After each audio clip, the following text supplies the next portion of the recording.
जय भोलेनाथ। आप सभी का हमारे YouTube चैनल पर हार्दिक स्वागत है। महादेव की कृपा सदा आप और आपके परिवारजनों पर बनी रहे। आप सभी ये तो जानते होंगे कि देवर्षि नारद अपने हाथ में वीणा लेकर नारायण नारायण कहकर जहाँ कहीं पहुँच जाते हैं। वो कभी भी एक स्थान पर नहीं ठहरते। लेकिन क्या आप जानते हैं कि उन्हें ऐसा क्यों करना पड़ता है? दरअसल देवर्षि नारद को श्राप मिला था। ये श्राप उन्हें कब और किसने दिया था, आज शिव महापुराण कथा में इस बात का भी विस्तार किया गया है। साथ ही आपको भगवान शिव से जुड़ी बहुत सारी रोचक जानकारी भी आज की इस वीडियो में मिलने वाली है। अभी तक बहुत सारे लोग ऐसे हैं जो कि हमारे चैनल पर शिव महापुराण कथा का केवल एक अध्याय सुनने के बाद ये कमेंट करते हैं कि आपने अभी तक दूसरी कथा अपलोड क्यों नहीं की। तो मैं आपको बता दूं कि जब तक आप चैनल को सब्सक्राइब करके बेल आइकन नहीं प्रेस करेंगे तब तक तो आपको हमारे चैनल पर आने वाली अगली वीडियो का ना तो नोटिफिकेशन मिलेगा, ना ही वो वीडियो शो होगी। तो सबसे पहले तो अभी इसी वक्त आज की कथा सुनने से पहले आप हमारे चैनल को सब्सक्राइब कीजिए। साइड में एक बटन होगा लाल घंटी का, उसे दबाइए। उस पर भी आप जब तक ऑल पर क्लिक नहीं करेंगे सबसे ऊपर की तरफ, तब तक आपको हमारे चैनल की बाकी वीडियोस का पता ही नहीं चलेगा। क्योंकि अभी भी बहुत सारे ऐसे लोग हैं जिन्हें ये भी नहीं पता कि हमारे इस चैनल पर शिव महापुराण कथा के साथ साथ सावन मास महात्म्य की कथाएं भी सुनाई जा रही हैं, जिनमें आजकल आप 12 दिव्य ज्योतिर्लिंगों की कथा सुन रहे हैं। तो उम्मीद करती हूँ अब आपको ये परेशानी दोबारा नहीं होगी।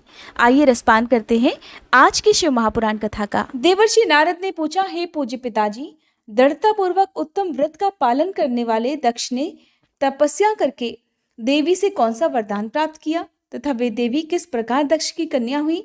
तब ब्रह्मा जी कहने लगे कि हे नारद, तुम धन्य हो। इन सभी मुनियों के साथ भक्ति पूर्वक इस प्रसंग को सुनो। मेरी आज्ञा पाकर उत्तम बुद्धि वाले महाप्रजापति दक्ष ने क्षीर सागर के उत्तर तट पर स्थित हो देवी जगदम्बिका को पुत्री के रूप में प्राप्त करने की इच्छा तथा उनके प्रत्यक्ष दर्शन की कामना के लिए उन्हें हृदय मंदिर में विराजमान करके तपस्या प्रारंभ कर दी। दक्ष ने मन को संयम में रखकर दृढ़ता पूर्वक कठोर व्रत का पालन करते हुए शौच, संतोष आदि नियमों से युक्त होकर 3000 दिव्य वर्षों तक तप किया। वे कभी जल पीकर रहते, कभी हवा पीते और कभी सर्वथा उपवास किया करते थे। भोजन के नाम पर कभी सूखे पत्ते चबा लेते थे। हे मुनिश्रेष्ठ नारद, तदंतर यम नियमादि से युक्त हो जगदम्बा की पूजा में लगे हुए दक्ष को देवी शिवा ने प्रत्यक्ष दर्शन दिया। जगन्मयी जगदम्बा का प्रत्यक्ष दर्शन पाकर प्रजापति दक्ष ने अपने आप को कृतकृत्य माना। वे कालिका देवी सिंह पर आरूढ़ थी। उनकी अंग कांति श्याम थी, मुख बड़ा ही मनोहर था। वे चारों भुजाओं से युक्त थी और हाथों में वरद, अभय, नील कमल और खड्ग धारण किए हुए थी। उनकी मूर्ति बड़ी ही मनोहारिणी थी। नेत्र कुछ कुछ लाल थे। खुले हुए केश बड़े सुंदर दिखाई देते थे। उत्तम प्रभा से प्रकाशित होने वाली उन जगदम्बा को भलीभांति प्रणाम करके दक्ष विचित्र वचनावलियों द्वारा उनकी स्तुति करते हुए कहने लगे। दक्ष ने कहा, हे जगदम्ब, हे महामाये, जगदीशे, महेश्वरी, आपको नमस्कार है। आपने कृपा करके मुझे अपने स्वरूप का दर्शन कराया है। हे भगवती, हे आद्य, मुझ पर प्रसन्न होइए। शिव रूपिणी प्रसन्न होइए। भक्त वरदायिनी प्रसन्न होइए। जगन्माये, आपको मेरा नमस्कार है। श्री ब्रह्मा जी कहते हैं, हे मुने, संयत चित्त वाले दक्ष के इस प्रकार स्तुति करने पर महेश्वरी शिवा ने स्वयं ही उनके अभिप्राय को जान लिया। तब भी दक्ष से इस प्रकार कहने लगी, हे दक्ष, तुम्हारी इस उत्तम भक्ति से मैं बहुत संतुष्ट हूँ। तुम अपना मनोवांछित वर मांगो। तुम्हारे लिए मुझे कुछ भी अदेय नहीं है। तब जगदम्बिका की ये बात सुनकर प्रजापति दक्ष बड़े प्रसन्न हुए और उन शिवा को बारंबार प्रणाम करते हुए बोले, हे जगदम्ब, हे महामाये, यदि आप मुझे वर देने के लिए उद्यत हैं तो मेरी बात सुनिए और प्रसन्नतापूर्वक मेरी इच्छा पूर्ण कीजिए। मेरे स्वामी जो भगवान शिव हैं, वे रुद्र नाम धारण करके ब्रह्मा जी के पुत्र रूप से अवतीर्ण हुए हैं। वे परमात्मा शिव के पूर्णावतार हैं, परंतु आपका कोई अवतार नहीं हुआ। फिर उनकी पत्नी कौन होगी? अतः हे शिवे, आप भूतल पर अवतीर्ण होकर उन महेश्वर को अपने रूप लावण्य से मोहित कीजिए। देवी, आपके सिवा दूसरी कोई स्त्री रुद्रदेव को कभी मोहित नहीं कर सकती। इसलिए आप मेरी पुत्री होकर इस समय महादेव जी की पत्नी होइए। इस प्रकार सुंदर लीला करके आप हर मोहिनी अर्थात भगवान शिव को मोहित करने वाली बनिए। देवी, यही मेरे लिए वर है। ये केवल मेरे ही स्वार्थ की बात हो ऐसा कभी नहीं सोचना चाहिए। इसमें मेरे ही साथ संपूर्ण जगत का भी हित है। ब्रह्मा, विष्णु और शिव में से ब्रह्मा जी की प्रेरणा से ही मैं यहाँ आया हूँ। प्रजापति दक्ष के ऐसे वचन सुनकर जगदम्बिका शिवा हंस पड़ी और मन ही मन भगवान शिव का स्मरण करके यों बोली, तात, हे प्रजापति दक्ष, मेरी उत्तम बात सुनो। मैं सत्य कहती हूँ, तुम्हारी भक्ति से मैं अत्यंत प्रसन्न होकर तुम्हें संपूर्ण मनोवांछित वस्तु देने के लिए उद्यत हूँ। दक्ष, यद्यपि मैं महेश्वरी हूँ, तथापि तुम्हारी भक्ति के अधीन होकर तुम्हारी पत्नी के गर्भ से तुम्हारी पुत्री के रूप में अवतीर्ण होंगी, इसमें कोई संशय नहीं। अनग, मैं अत्यंत दुस्सह तपस्या करके ऐसा प्रयत्न करूंगी जिससे महादेव जी का वर पाकर उनकी पत्नी हो जाऊं। इसके सिवा और किसी उपाय से कोई कार्य सिद्ध नहीं हो सकता, क्योंकि वे भगवान सदाशिव सर्वथा निर्विकार हैं, ब्रह्मा और विष्णु के भी सेव्य हैं तथा नित्य परिपूर्ण रूप ही हैं। मैं सदा उनकी दासी और प्रिया हूँ। प्रत्येक जन्म में वे नाना रूपधारी शंभु ही मेरे स्वामी होते हैं। भगवान सदाशिव अपने दिए हुए वर के प्रभाव से ब्रह्मा जी की भ्रकुटी से रुद्र रूप में अवतीर्ण हुए हैं। मैं भी उनके वर से उनकी आज्ञा के अनुसार यहाँ अवतार लूंगी। हे तात, अब तुम अपने घर को जाओ। इस कार्य में जो मेरी दूती अथवा सहायिका होगी उसे मैंने जान लिया है। अब शीघ्र ही मैं तुम्हारी पुत्री होकर महादेव जी की पत्नी बनूंगी। दक्ष से यह उत्तम वचन कहकर मन ही मन शिव जी की आज्ञा प्राप्त करके देवी शिवा ने शिव के चरणान बिंदों का चिंतन करते हुए फिर कहा, हे प्रजापति, परंतु मेरा एक प्रण है, उसे तुम्हें सदा मन में रखना चाहिए। मैं उस प्रण को सुना देती हूँ, तुम उसे सत्य समझो, मिथ्या मत मानो। यदि कभी मेरे प्रति तुम्हारा आदर घट जाएगा, तब उसी समय मैं अपने शरीर को त्याग दूंगी, अपने स्वरूप में लीन हो जाऊंगी अथवा दूसरा शरीर धारण कर लूंगी। और मेरा ये कथन एकदम सत्य है। प्रजापति, प्रत्येक सर्ग या कल्प के लिए तुम्हें ये वर दे दिया गया, मैं तुम्हारी पुत्री होकर भगवान शिव की पत्नी होंगी। मुख्य प्रजापति दक्ष से ऐसा कहकर महेश्वरी शिवा उनके देखते ही देखते वहीं अंतर्ध्यान हो गई। दुर्गा जी के अंतर्ध्यान होने पर दक्ष भी अपने आश्रम को लौट गए और ये सोचकर प्रसन्न रहने लगे कि अब देवी शिवा मेरी पुत्री होने वाली हैं। इसके बाद ब्रह्मा जी की आज्ञा से दक्ष द्वारा मैथुनी सृष्टि का आरंभ अपने पुत्र हर्यश्वों और शपलाश्वों को निवृत्ति मार्ग में भेजने के कारण दक्ष का नारद को शाप देने का वर्णन है। ब्रह्मा जी कहते हैं, हे नारद, प्रजापति दक्ष अपने आश्रम में जाकर मेरी आज्ञा पाकर हर्ष भरे मन से नाना प्रकार की मानसिक सृष्टि करने लगे। उस प्रजा सृष्टि को बढ़ती हुई न देखकर प्रजापति दक्ष ने अपने पिता मुझ ब्रह्मा से कहा, ब्राह्मण, हे तात, हे प्रजानाथ, प्रजा बढ़ ही नहीं रही है। हे प्रभु, मैंने जितने जीवों की सृष्टि की थी वे सब तो उतने ही रह गए हैं। हे प्रजानाथ, मैं क्या करूं? जिस उपाय से ये जीव अपने आप बढ़ने लगे वो उपाय मुझे बताइए। तदनुसार मैं प्रजा की सृष्टि करूंगा और इसमें कोई संशय नहीं। तब मैंने कहा कि हे तात, हे प्रजापति दक्ष, मेरी उत्तम बात सुनो और उसके अनुसार ही कार्य करो। सूर्यश्रेष्ठ भगवान शिव तुम्हारा कल्याण करेंगे। हे प्रजेश, प्रजापति पंचजन अर्थात वीरण की जो परम सुंदरी पुत्री असकनी है उसे तुम पत्नी रूप से ग्रहण करो। स्त्री के साथ मैथुन धर्म का आश्रय ले तुम पुनः इस प्रजा सर्ग को बढ़ाओ। आस्तिकनी जैसी कामिनी के गर्भ से तुम बहुत सी संतानें उत्पन्न कर सकोगे। तदंतर मैथुन धर्म से प्रजा की उत्पत्ति करने के उद्देश्य से प्रजापति दक्ष ने मेरी आज्ञा के अनुसार वीरण प्रजापति की पुत्री के साथ विवाह किया। अपनी पत्नी वीरिणी के गर्भ से प्रजापति दक्ष ने 10,000 पुत्र उत्पन्न किए जो हर्यश्व कहलाए। हे मुने, वे सब के सब पुत्र समान धर्म का आचरण करने वाले हुए। पिता की भक्ति में तत्पर रहकर वे सदा वैदिक मार्ग पर ही चलते थे। एक समय पिता ने उन्हें प्रजा की सृष्टि करने का आदेश दिया। तात, तब वे सभी दाक्षायण नामधारी पुत्र सृष्टि के उद्देश्य से तपस्या करने के लिए पश्चिम दिशा की ओर गए। वहां नारायण सर नामक परम पावन तीर्थ है, जहां दिव्य सिंधु नद और समुद्र का संगम हुआ है। उस तीर्थ जल का ही निकट से स्पर्श करते उनका अंतःकरण शुद्ध और ज्ञान से संपन्न हो गया। उनकी आंतरिक मल राशि धुल गई और वे परमहंस धर्म में स्थित हो गई। दक्ष के वे सभी पुत्र पिता के आदेश में बंधे हुए थे, अतः मन को सुस्थिर करके प्रजा की वृद्धि के लिए वहां तप करने लगे। वे सभी सत्पुरुषों में श्रेष्ठ थे। हे नारद, जब तुम्हें पता लगा कि हर्यश्वगण सृष्टि के लिए तपस्या कर रहे हैं, तब भगवान लक्ष्मीपति के हार्दिक अभिप्राय को जानकर तुम स्वयं उनके पास गए और आदरपूर्वक इस प्रकार बोले, नारायण नारायण, दक्ष पुत्र हर्यश्वगण, तुम लोग पृथ्वी का अंत देखे बिना सृष्टि रचना करने के लिए कैसे उद्यत हो गए? ब्रह्मा जी कहते हैं, हे नारद, हर्यश्व आलस्य से दूर रहने वाले थे और जन्मकाल से ही बड़े बुद्धिमान थे। वे सब के सब तुम्हारा उपर्युक्त कथन सुनकर स्वयं उस पर विचार करने लगे। उन्होंने ये विचार किया कि जो उत्तम शास्त्र रूपी पिता के निवृत्ति परक आदेश को नहीं समझता, वो केवल रज आदि गुणों पर विश्वास करने वाला पुरुष सृष्टि निर्माण का कार्य कैसे आरंभ कर सकता है।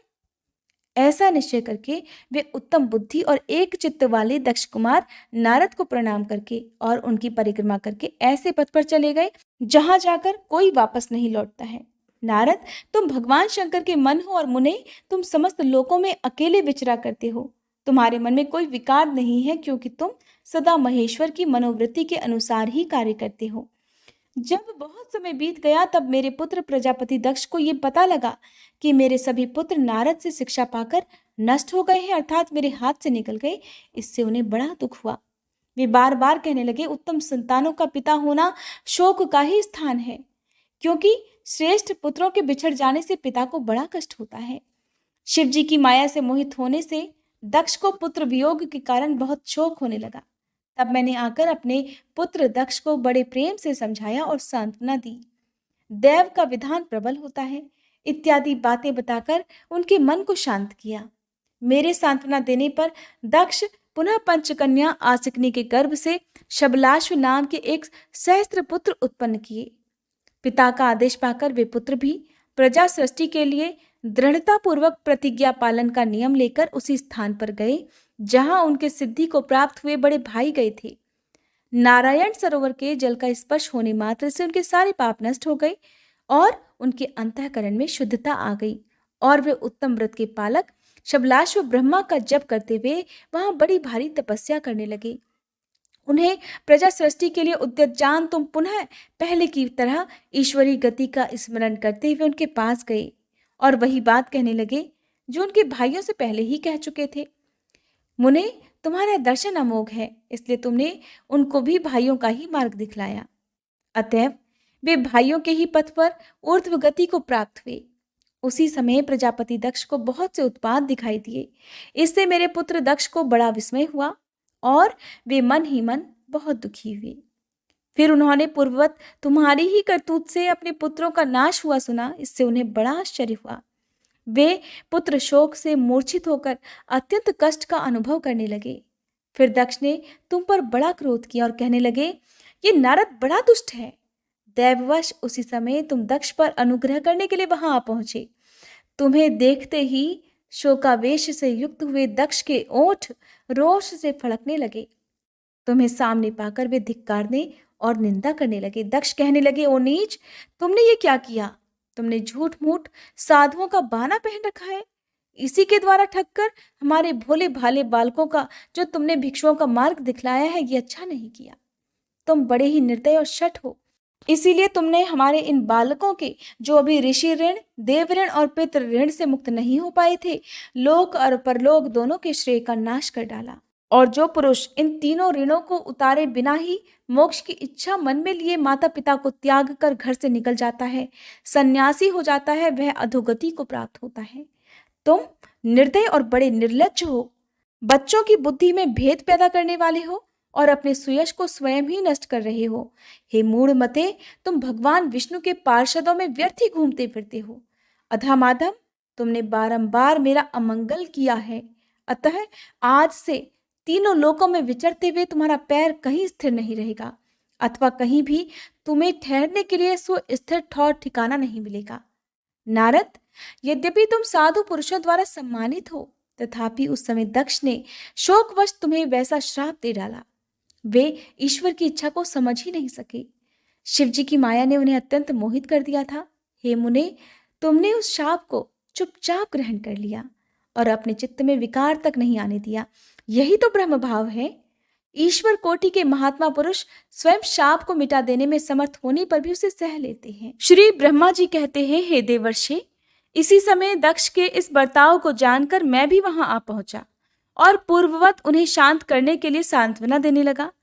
तुम्हारी प्रसन्नता को बढ़ाते हुए मैंने दक्ष के साथ तुम्हारा सुंदर स्नेहपूर्ण संबंध स्थापित कराया। तुम मेरे पुत्र हो, मुनियों में श्रेष्ठ और संपूर्ण देवताओं के प्रिय हो, अतः बड़े प्रेम से तुम्हें आश्वासन देकर मैं फिर से अपने स्थान पर आ गया। तदंतर प्रजापति दक्ष ने मेरी अनुनय के अनुसार अपनी पत्नी के गर्भ से 60 सुंदर कन्याओं को जन्म दिया और आलस्य रहित होकर धर्म आदि के साथ उन सभी का विवाह कर दिया। हे मुनीश्वर, मैं उसी प्रसंग को बड़े प्रेम से कह रहा हूं, तुम सुनो। हे मुने, दक्ष ने अपनी 10 कन्याएं विधि पूर्वक धर्म को ब्याह दी, 13 कन्याएं कश्यप मुनि को दे दी और 27 कन्याओं का विवाह उन्होंने चंद्रमा के साथ कर दिया। भूत या बहुपुत्र अंगिरा तथा कृशास्व को उन्होंने 2-2 कन्याएं दी और शेष 4 कन्याओं का विवाह तार्क्ष अर्थात अरिष्टनेमि के साथ कर दिया। इन सब की संतान परंपराओं से तीनों लोक भरे पड़े हैं, अतः विस्तार भय से उनका वर्णन नहीं किया जाता। कुछ लोग शिवा या सती को दक्ष की ज्येष्ठ पुत्री बताते हैं, दूसरे लोग उन्हें मझली पुत्री मानते हैं, तो कुछ लोग अन्य सबसे छोटी पुत्री मानते हैं। कल्प भेद से ये तीनों मत ठीक हैं। पुत्र और पुत्रियों की उत्पत्ति के पश्चात पत्नी सहित प्रजापति दक्ष ने बड़े प्रेम से मन ही मन जगदम्बिका का ध्यान किया, साथ ही गदगद वाणी से प्रेम पूर्वक उनकी स्तुति भी की। बारंबार अंजलि बांधकर नमस्कार करते हुए वे विनीत भाव से देवी को मस्तक झुकाते थे। इससे देवी शिवा संतुष्ट हुई और उन्होंने अपने प्रण की पूर्ति के लिए मन ही मन विचार किया कि अब मैं वीरिणी के गर्भ से अवतार लूं। ऐसा विचार कर वे जगदम्बा दक्ष के हृदय में निवास करने लगी। हे मुनिश्रेष्ठ, उस समय दक्ष की बड़ी शोभा होने लगी। फिर उत्तम मुहूर्त देखकर दक्ष ने अपनी पत्नी में प्रसन्नता पूर्वक गर्भाधान किया। तब दयालु शिवा दक्ष पत्नी के चित्त में निवास करने लगी। उनमें गर्भधारण के सभी चिन्ह प्रकट हो गए। हे तात, उस अवस्था में वीरिणी की शोभा भी बढ़ गई और उसके चित्त में अधिक हर्ष छा गया। भगवती शिवा के निवास के प्रभाव से वीरिणी महामंगल रूपिणी हो गई। दक्ष ने अपने कुल संप्रदाय, वेद ज्ञान और हार्दिक उत्साह के अनुसार बड़ी प्रसन्नता के साथ पुंसवन आदि संस्कार संबंधी श्रेष्ठ क्रियाएं संपन्न की। उन कर्मों के अनुष्ठान के समय महान उत्सव हुआ। प्रजापति ने ब्राह्मणों को उनकी इच्छा के अनुसार धन दिया। उस अवसर पर वीरिणी के गर्भ में देवी का निवास हुआ जानकर श्री विष्णु आदि सभी देवताओं को बड़ी प्रसन्नता हुई। उन सब ने वहां आकर जगदम्बा का स्तवन किया और समस्त लोगों का उपकार करने वाली देवी शिवा को बारंबार प्रणाम किया। ये सब देवता प्रसन्नचित हो दक्ष प्रजापति तथा वीरिणी की भूरी भूरी प्रशंसा करके अपने अपने स्थान को लौट गए। हे नारद, जब 9 महीने बीत गए तब लौकिक गति का निर्वाह कराकर 10वें महीने के पूर्ण होने पर चंद्रमा आदि ग्रहों तथा ताराओं की अनुकूलता से युक्त सुखद मुहूर्त में देवी शिवा शीघ्र ही अपनी माता के सामने प्रकट हुई। उनके अवतार लेते ही प्रजापति दक्ष बड़े प्रसन्न हुए और उन्हें महान तेज से दैदीप्यमान देखकर उनके मन में ये विश्वास हो गया कि साक्षात वे शिवा देवी ही मेरी पुत्री के रूप में प्रकट हुई हैं। उसी समय आकाश से फूलों की वर्षा होने लगी, मेघ जल बरसाने लगे। हे मुनीश्वर, सती के जन्म लेते ही संपूर्ण दिशाओं में तत्काल शांति छा गई। देवतागण आकाश में खड़े होकर मांगलिक बाजे बजाने लगे। अग्निशालाओं की बुझी हुई अग्नियां सहसा प्रज्वलित हो उठी और सब कुछ परम मंगलमय हो गया। वीरिणी के गर्भ से साक्षात जगदम्बा को प्रकट हुई देख दक्ष ने दोनों हाथ जोड़कर नमस्कार किया और बड़े भक्ति भाव से उनकी स्तुति करने लगे। बुद्धिमान दक्ष के स्तुति करने पर जगन माता शिवा उस समय दक्ष से इस प्रकार बोली जिससे माता वीरिणी ना सुन सके। देवी कहने लगी, हे प्रजापते, तुमने पहले पुत्री रूप में मुझे प्राप्त करने के लिए मेरी आराधना की थी। तुम्हारा वह मनोरथ आज सिद्ध हो गया। अब तुम उस तपस्या के फल को ग्रहण करो। उस समय दक्ष से ऐसा कहकर देवी ने अपनी माया से शिशु रूप धारण कर लिया और शैशव भाव प्रकट करती हुई वे वहां रोने लगी। उस बालिका का रुदन सुनकर सभी स्त्रियां और दासियां बड़े वेग से बड़ी प्रसन्नता के साथ वहां आ पहुंची। आसिकनी की पुत्री का अलौकिक रूप देखकर उन सभी स्त्रियों को बड़ा हर्ष हुआ। नगर के सभी लोग उस समय जय जयकार करने लगे। गीत और वाद्यों के साथ बड़ा भारी उत्सव होने लगा। पुत्री का मनोहर मुख देखकर सबको बड़ी ही प्रसन्नता हुई। दक्ष ने वैदिक और कुलोचित आचार का विधि पूर्वक अनुष्ठान किया, ब्राह्मणों को दान दिया और दूसरों को भी धन बांटा। सब और यथोचित गान और नृत्य होने लगे। भांति भांति के मंगल कृत्यों के साथ बहुत से बाजे बजने लगे। उस समय दक्ष ने समस्त सद्गुणों की सत्ता से प्रशंसित होने वाली अपनी उस पुत्री का नाम बड़ी प्रसन्नता के साथ उमा रख दिया। तदंतर संसार में लोगों की ओर से उसके और भी नाम प्रचलित हो गए, जो सब के सब महान मंगलदायक और विशेषतः समस्त दुखों का नाश करने वाले हैं। वीरिणी और महात्मा दक्ष अपनी पुत्री का पालन करने लगे तथा वह शुक्ल पक्ष की चंद्रकला के समान दिनों दिन बढ़ने लगी। हे नारद, बाल्यावस्था में भी समस्त उत्तमोत्तम गुण उसमें उसी तरह प्रवेश करने लगे जैसे शुक्ल पक्ष के बाल चंद्रमा में भी समस्त मनोहारिणी कलाएं प्रविष्ट हो जाती हैं। दक्ष कन्या सती सखियों के बीच बैठी बैठी जब अपने भावों में निमग्न होती थी, तब बारंबार भगवान शिव की मूर्ति को चित्रित करने लगती थी। मंगलमयी सती जब बाल्योचित सुंदर गीत गाती, तब वह स्थाणु, हर और रुद्र नाम लेकर स्मर शत्रु शिव का स्मरण किया करती थी। श्री ब्रह्मा जी कहते हैं, श्री विष्णु आदि देवताओं द्वारा की हुई उस स्तुति को सुनकर सबकी उत्पत्ति के हेतुभूत भगवान शंकर बड़े प्रसन्न हुए और जोर जोर से हंसने लगे।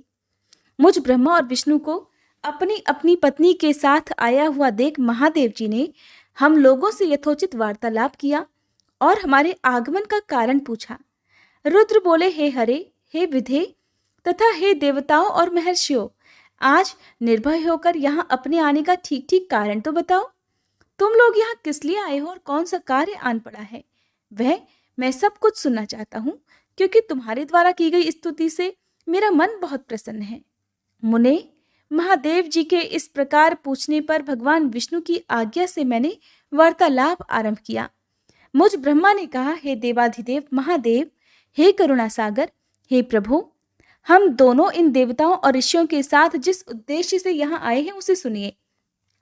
हे वृषभध्वज, विशेषतः आपके लिए ही हमारा यहाँ आगमन हुआ है, क्योंकि हम तीनों सारथी हैं। सृष्टि चक्र के संचालन रूप प्रयोजन की सिद्धि के लिए एक दूसरे के सहायक हैं। सारथी को सदा परस्पर यथायोग्य सहयोग करना चाहिए, अन्यथा ये जगत टिक नहीं सकता। हे महेश्वर, कुछ ऐसे असुर उत्पन्न होंगे जो मेरे हाथ से मारे जाएंगे, कुछ भगवान विष्णु के और कुछ आपके हाथों नष्ट होंगे। महाप्रभु, कुछ असुर ऐसे भी होंगे जो आपके वीर्य से उत्पन्न हुए पुत्र के हाथों से ही मारे जा सकेंगे। प्रभु, कभी कोई विरले ही असुर ऐसे होंगे जो माया के हाथों द्वारा वध को प्राप्त होंगे। आप भगवान शंकर की कृपा से ही देवताओं को सदा उत्तम सुख प्राप्त होगा। घोर असुरों का विनाश करके आप जगत को सदा स्वास्थ्य और अभय प्रदान करेंगे। अथवा ये भी संभव है कि आपके हाथ से कोई असुर मारे ना जाए, क्योंकि आप सदा योग युक्त रहते हुए भी राग द्वेष से रहित हैं तथा एकमात्र दया करने में ही लगे रहते हैं। हे ईश, यदि वे असुर भी आराधित हो आपकी दया से अनुग्रहित होते रहें, तो सृष्टि और पालन का कार्य भला कैसे चल सकता है। अतः हे वृषभध्वज, आपको प्रतिदिन सृष्टि आदि के उपर्युक्त कार्य करने के लिए तैयार रहना चाहिए। यदि सृष्टि पालन और संहार रूप कर्म न करने हो, तब तो हमने माया से जो भिन्न भिन्न शरीर धारण किए हैं, उनकी कोई उपयोगिता अथवा औचित्य ही नहीं है। वास्तव में हम तीनों एक ही हैं, कार्य के भेद से भिन्न भिन्न देह धारण करके स्थित हैं। यदि कार्य भेद न सिद्ध हो, तब तो हमारे रूप भेद का कोई प्रयोजन ही नहीं है। हे देव, एक ही परमात्मा महेश्वर तीन स्वरूपों में अभिव्यक्त हुए हैं। इस रूप भेद में उनकी अपनी माया ही कारण है। वास्तव में प्रभु स्वतंत्र हैं। वे लीला के उद्देश्य से ही ये सृष्टि आदि कार्य करते हैं। भगवान श्रीहरि उनके बाएं अंग से प्रकट हुए हैं, मैं ब्रह्मा उनके दाएं अंग से प्रकट हुआ हूँ, और आप रुद्रदेव उन सदाशिव के हृदय से आविर्भूत हुए हैं। अतः आप ही शिव के पूर्ण रूप हैं। हे प्रभु, इस प्रकार अभिन्न रूप होते हुए भी हम तीन रूपों में प्रकट हैं। हे सनातन देव, हम तीनों उन्हीं भगवान सदाशिव और शिवा के पुत्र हैं। इस यथार्थ तत्व का आप हृदय से अनुभव कीजिए। हे प्रभु, मैं और श्री विष्णु आपके आदेश से प्रसन्नता पूर्वक लोक की सृष्टि और पालन के कार्य कर रहे हैं तथा कार्य कारणवश सपत्नीक भी हो गए हैं। अतः आप भी विश्व हित के लिए तथा देवताओं को सुख पहुंचाने के लिए एक परम सुंदरी रमणी को अपनी पत्नी बनाने के लिए ग्रहण कीजिए। हे महेश्वर, एक बात और है, उसे भी सुनिए। मुझे पहले के वृतांत का स्मरण हो आया है। पूर्व काल में आपने ही शिव रूप से जो बातें हमारे सामने कही थी, वही इस समय सुना रहा हूं। हे प्रभु, आपने कहा था कि हे ब्राह्मण, मेरा ऐसा ही उत्तम रूप तुम्हारे अंग विशेष ललाट से प्रकट होगा जिसकी लोक में रुद्र नाम से प्रसिद्धि होगी। तुम ब्रह्मा सृष्टिकर्ता हो गए, श्री हरि जगत का पालन करने वाले हुए, और मैं सगुण रुद्र रूप होकर संहार करने वाला होऊंगा। एक स्त्री के साथ विवाह करके लोक के उत्तम कार्य की सिद्धि करूंगा। अपनी कही हुई इस बात को याद करके हे प्रभु, अपनी ही पूर्व प्रतिज्ञा को पूर्ण कीजिए। हे स्वामिन, आपका ये आदेश है कि मैं सृष्टि करूं, श्री हरि पालन करें और आप स्वयं संहार के हेतु बनकर प्रकट हों। सो आप साक्षात शिव ही संहारकर्ता के रूप में प्रकट हुए हैं। आपके बिना तो हम दोनों अपना अपना कार्य करने में समर्थ ही नहीं है। हे प्रभु, हे भगवान, अतः आप एक ऐसी कामिनी को स्वीकार कीजिए जो लोकहित के कार्य में तत्पर रहे। हे शंभु, जैसे लक्ष्मी जी भगवान विष्णु की और सरस्वती मेरी सहधर्मिणी हैं, उसी प्रकार आप इस समय अपनी जीवन सहचरी प्राण वल्लभा को ग्रहण कीजिए। मेरी ये बात सुनकर लोकेश्वर महादेव जी के मुख पर मुस्कुराहट दौड़ गई। वे श्री हरि के सामने मुझसे इस प्रकार बोले। भगवान कहने लगे, हे ब्राह्मण, हे हरे, तुम दोनों मुझे सदा ही अत्यंत प्रिय हो। तुम दोनों को देखकर मुझे बड़ा आनंद मिलता है। तुम लोग समस्त देवताओं में श्रेष्ठ और त्रिलोकी के स्वामी हो। लोकहित के कार्य में मन लगाए रखकर तुम दोनों का वचन मेरी दृष्टि में अत्यंत गौरवपूर्ण है, किंतु हे सुरश्रेष्ठ गण, मेरे लिए विवाह करना उचित नहीं होगा, क्योंकि मैं तपस्या में संलग्न रहकर सदा संसार से विरक्त ही रहता हूं, और योगी के रूप में तो मेरी प्रसिद्धि है। जो निवृत्ति के सुंदर मार्ग पर स्थित है, अपने आत्मा में ही रमण करता है, आनंद मनाता है, निरंजन अर्थात माया से निर्लिप्त है, और जिसका शरीर अवधूत अर्थात दिगंबर है, जो ज्ञानी, आत्मदर्शी और कामना से शून्य है, जिसके मन में कोई विकार नहीं है, जो भोगों से दूर रहता हो, और जो सदा अपवित्र और अमंगल वेशधारी है, उसे संसार में कामिनी से क्या प्रयोजन है? ये इस समय मुझे बताओ तो सही। मुझे तो सदा केवल योग में लगे रहने पर ही आनंद आता है। ज्ञानहीन पुरुष योग को छोड़कर भोग को अधिक महत्व देता है। संसार में विवाह करना पराये बंधन में बंधना है। इसे बहुत बड़ा बंधन ही तो समझना चाहिए। इसीलिए मैं सत्य सत्य कहता हूं, विवाह के लिए मेरे मन में थोड़ी सी भी अभिरुचि नहीं है। आत्मा ही अपना उत्तम अर्थ या स्वार्थ है। उसका भली भांति चिंतन करने के कारण मेरी लौकिक स्वार्थ में प्रवृत्ति नहीं होती। तथापि जगत के हित के लिए तुमने जो कुछ भी कहा है, मैं उसे करूंगा। तुम्हारे वचन को गरिष्ठ मानकर अथवा अपनी कही हुई बात को पूर्ण करने के लिए मैं अवश्य ही विवाह करूंगा, क्योंकि मैं सदा भक्तों के वश में रहता हूं। और जैसे मैं नारी को प्रिय पत्नी के रूप में ग्रहण करूंगा और जैसी शर्त के साथ ग्रहण करूंगा, अब उसे भी सुनो। हे हरे, हे ब्राह्मण, मैं जो कुछ कहता हूं वह सर्वथा उचित ही है। जो नारी मेरे तेज को विभाग पूर्वक ग्रहण कर सके, जो योगिनी तथा इच्छानुसार रूप धारण करने वाली हो, उसी को तुम पत्नी बनाने के लिए मुझे बताओ। जब मैं योग में तत्पर रहूं, तब उसे भी योगिनी बनकर रहना होगा, और जब मैं कामासक्त हूं, तब उसे भी कामिनी के रूप में ही मेरे पास रहना होगा। वेद वेत्ता विद्वान जिन्हें अविनाशी बतलाते हैं, उन ज्योति स्वरूप सनातन शिव का मैं सदा चिंतन करता हूं और करता रहूंगा। हे ब्राह्मण, उन सदाशिव के चिंतन में जब मैं ना लगा हूं, तभी उस भामिनी के साथ मैं समागम कर सकता हूं। जो मेरे शिव चिंतन में विघ्न डालने वाली होगी, वह जीवित नहीं रह सकती। उसे अपने जीवन से हाथ धोना पड़ेगा।